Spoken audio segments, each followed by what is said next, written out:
負けヒロインにはなりたくない。勇者様の幼馴染という職業の負けヒロインに転生したので、調合師にジョブチェンジします。あらすじです。主人公ラウラは魔物に襲われそうになったところ、幼馴染のルカーシュに助けられます。このことをきっかけに、自分が RPG の世界へ転生していることに気がついたラウラ。ゲームの中で成長したルカーシュは勇者となり、魔王討伐の旅に出ます。一方ラウラはルカーシュに恋をし、一人村で待ち続ける役回り。しかし、ルカーシュは旅先で出会った他の子と恋に落ちるため、ラウラの元に帰ってくることはありませんでした。このままでは、ゲームと同じ負けヒロインになってしまう。そう考えたラウラは、将来村から出るため、村外れに住む調合ババに弟子入りするというお話です。おすすめポイントは3点。1つ目は、ルカーシュの心理描写です。負けヒロインから脱却すべく、ルカーシュと距離を置き始めるラウラ。この時の置いてけぼりにされたようなルカーシュの表情が切ないよね。転生した記憶を思い出す前は、村の同世代の中でも特に仲が良かった2人。一番仲良しだったはずの幼馴染が突然距離を取ってきたら、そりゃ悲しいに違いありません。その後も勇者の力が宿った目を不安がったり、かと思えば成長してみんなを守りたいと決心したり、勇者の幼馴染であるラウラ視点の物語だからこそ描ける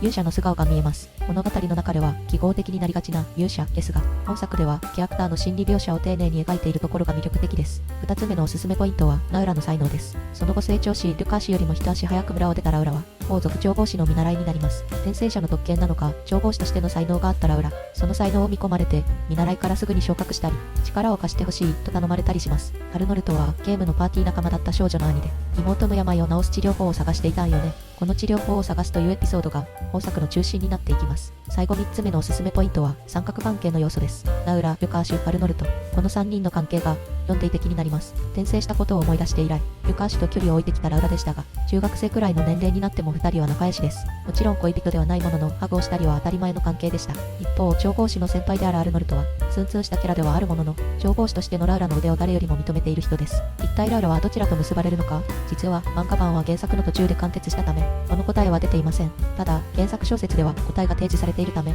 どんな結末になるか気になる方は、ぜひ原作小説も合わせてお読みください。